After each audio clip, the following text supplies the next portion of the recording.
Coach Corey Wayne, and this is my video coaching newsletter. And the topic of this newsletter is going to be the Let's Just Be Friends speech. Got an email here from a viewer. He says, "Hey Corey, so I had read your book 4 times now, and I've been looking at your videos, and it has brought me to this question. You say that if a girl you're going on dates with all of a sudden rejects you or an ex dumps you, then you should walk away and never look back, which is understandable. But what if they never contact you and months go by and you happen to think about them again? Would it be okay to reach out to them, or is it really a big waste of time? I have an ex that broke up with me because I treated her like shit. Big mistake. We tried to make things work, but she was so heartbroken and gave me the whole let's just be friends speech. I couldn't do that and walked away. Would it be wrong if I reached out to her in the future?" Why? You should never try to keep somebody who doesn't want to keep you. And at the end of the day, the reason that relationship is fucked like it is and you guys didn't work out because that was the way it was supposed to be. And see, what's going on is that she hasn't come back and you thought she would, and all that communicates to you is that she's really not that into you. I mean, you just like you said, you did a lot of things to fuck the relationship up. And so she's got a lot of negative emotional feelings. Plus, I mean, you don't know. Maybe she's dating another particular guy. But at the end of the day, as a man, you got to be willing to let go of your mistakes instead of reliving the past and trying to rekindle something with her, because it's 1,000 times harder to try to rekindle something with that ex-girlfriend of yours. Because, I mean, at the end of the day, you didn't treat her like shit when you first met her. You probably were really into her. But after you got her and you got bored of her, then you started treating her like you pretty much didn't give a fuck, and you hurt her and you broke her heart, whatever it was. And eventually she got tired of your bullshit. And she dumped your ass and gave you the let's just be friends speech. And think about this. It's like women will never love a guy that they don't respect. And it's like for you to continue chasing her when she doesn't want anything to do with you communicates that you have no self-respect and you don't have respect for yourself. You should, as a man, say, you know what, I fucked up. It was a mess of a relationship, and I want to start something new, because you can. When I was younger, I used to think like you. Because when you start doing this stuff and you start, I'm 42 years old now, and I've been married. I've had a lot of long-term relationships. Some of them I wrote about in my book that I wrote several years ago. And I talk about all of my experiences in my other articles. So I've been around the block quite a few times. And like I said, like in the situation that you're in, I've been through the same thing in my own life. I've done the same things. It's because you haven't had enough relationships yet. You don't realize, because think about the other thing, it's not only do your intimate relationships change over the course of your life. I was reading a statistic recently that it's like every 7 years you change your peer group for the most part. I mean, you still have some friends, usually a small handful of friends that you'll be friends with like for most of your life. I've got a handful of friends that I can count on one hand that I've known for 20 plus years, and we're still good buddies. And it's like, even if we don't see each other for a couple of months, when we hang out, it's like we were just hanging out the day before. Nothing ever changes because we've known each other since we were kids, basically. And so we've seen a lot of things, and we've done a lot of things together, and we've got a lot of history together. But what I realize is friends come and go in life. Acquaintances come and go. Business partners come and go. Even relationships with women come and go. And the really special relationships are the relationships that last a lifetime. Think about it. How hard do you have to work to keep your best friend your best friend? It's pretty much effortless. You're going to hang out and you're going to do things together because you genuinely, sincerely enjoy each other's company. But obviously this particular ex-girlfriend, if you were to get her back, because I've been doing this for a lot of years, and it's pretty much 99% of the guys that I help get back their girlfriends or their wives, most of them don't stay with them. And the reason being is that they never stop to look at the fact that what was the reason that she turned you off in the first place? What were the reasons that caused you to stop putting your best foot forward in that relationship to the point where it spiraled out of control and there was a breakup? Nobody ever thinks about that. But the thing is, when you get dumped and you don't really have a say in it, then you go from, I don't really care about the girl, to, oh my God, I'm in love with her, she's a perfect woman for me. I mean, I got a guy that I used to be friends with, and I used to hang out, and he used to go out with myself and one of my other high school buddies a lot in our early 20s.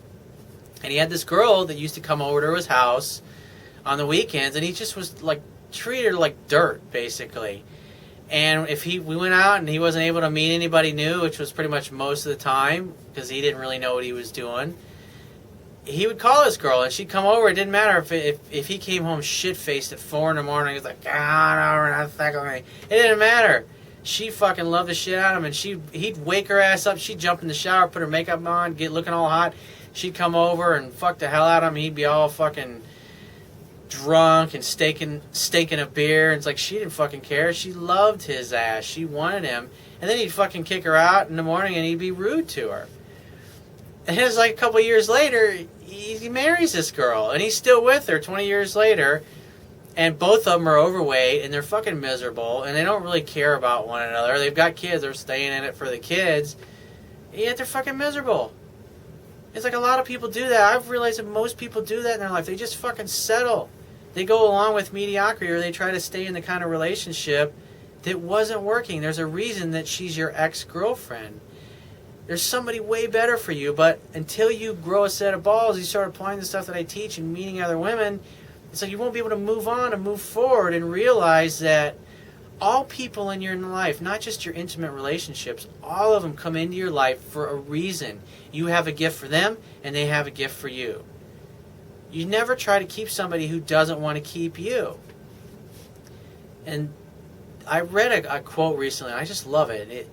And it goes like this: you must love in such a way that the other person feels free. It's free to be yourself, free to be who you are, free to have all your stupid, weird idiosyncrasies and habits and not give a fuck what other people think. Love yourself, accept yourself, and eventually you're going to date somebody, you're going to meet somebody who's going to be just as weird, and they're going to have weird hang-ups and weird things just like you do, but you both love each other and you accept each other. And if you do the things I teach and you interact and you treat women the way I teach to treat, they're going to love the hell out of you. You're going to get a drop-dead gorgeous, super hot woman, and you can't meet that girl when you stay hung up on this chick that doesn't want to even talk to you anymore. She may have hooked up with another guy. She may be in a relationship with somebody else. It's been a couple of months. More than likely, she probably had a couple of guys lined up before she dumped you for good, and that's why you're struggling with it, and that's why women tend to get on a lot easier. They move on a lot quicker. So the best thing you can do, not only for yourself, but potentially for her, if she decides to come back, is to work on yourself, is to become a better man, to get focused on your goals and your dreams and have some ambition in life, and go do some things that are exciting to you, that are emotionally compelling to you, that you really want to do, that make you feel fucking alive. Because there's going to come a day, and it's going to be, Steve Jobs had this thing, who was the founder of Apple. He's a genius. And if you haven't read his book yet, Steve Jobs, you must fucking read it. It's brilliant. Every day when he looked in the mirror, he used to ask himself this simple question. And he said this: if today were my last day on earth, would I want to do what I'm about to do today? And he said when he realized when the answer had been no too many days in a row, he knew he needed to change something in his life. Well, if today was your last day on earth, dude, would you want to be sitting at home thinking about this ex-girlfriend that wants nothing to do with you? Or would you be taking your ass to the mall and applying some of the things I talk about in the YouTube video that I did called Improving Your Social Skills, so you can meet a woman, maybe pick her up, maybe seduce her, and at least spend your last day on earth with a really great chick fucking your brains out, as opposed to sitting at home feeling sorry about something that ended a long time ago, basically. It's something to think about. Because one of the things he said is that if you get up every day and you ask yourself, well, if today was my last day on earth, would I want to do what I'm about to do today? Because someday you'll most certainly be right. Someday it will be your last day. That's a very powerful thing to ask yourself. And I used to do the things that you're doing right now and to think and feel the same things that you're going through right now. And it was scary. That's what I went through when I left my first wife in my 20s. I realized it's like there's no way we're going to be happy together. I wasn't in love with her, and she wasn't. she wasn't in love with me. We loved each other, but it wasn't what it should have been or what it could have been. And so I grew a set of balls, and I left. And it was scary. And I went back after about a month. But after a few more weeks, I realized it's like the same things are there. It's not going to get any better. The same things that turned you off, they're still there. That's what you need to learn. And so I left, and it was fucking hard, and it hurt like hell, and it was scary as hell because I was worried that I'd never find anybody better, or worse, that I'd find somebody worse than her. And you know what? First time I got into a relationship with a woman where I was totally in love with her and she felt the same way. The first time we made love, it was fucking magical. I didn't care about all the pain, the suffering, or the hurt, or the fact that my mother didn't love me and hug me, or my dad didn't love me and hug me when I was a kid like I wanted. It didn't. None of that shit fucking mattered. The only thing that mattered is that I was in love and I was making love to a great girl. And all the times I had sex, the thousands of times that I had had sex up until that moment, fucking nothing compared to making love to a woman who was crazy about me and felt the same way about me. It was fucking totally changed my life. And it will change yours. And you can't get there and you can't experience that staying stuck in the past. So get off your ass, get yourself to the mall and start meeting people and make some new dates so you can make something happen and do everything right from the beginning, because if you've been following my work for a while, you know what you need to do. So go to my website. If you got a question, click the Contact Me tab on the left-hand side of your screen and send me 1 to 2 paragraphs maximum. Just give me several days to get back to you with a response. If you want to talk to me right away, the quickest way to get my help is to book a paid phone coaching session. You can do that by going to my website, click the Products tab, which will be at the top of your screen, and just follow the instructions. If you want to get a digital version of my Kindle ebook, which I highly recommend, on the right-hand side of my website, underneath the email sign-up box, is a box that has a link that will take you right to the Amazon Kindle download page. Once you get there, if you don't have a Kindle device, there's a button on the page where you can download a free e-reader app for your smartphone, tablet device, or your computer. It only takes a matter of seconds to download and install the app and complete the purchase of my book. And if you appreciate the value of the information I offer in these video newsletters, the articles on my website, and my ebook, you can show your appreciation by going to my website right now, and on the Wibia toolbar at the bottom of your screen, click the PayPal donate button and donate any amount that you feel is equal to the value of the information. And I will talk to you soon.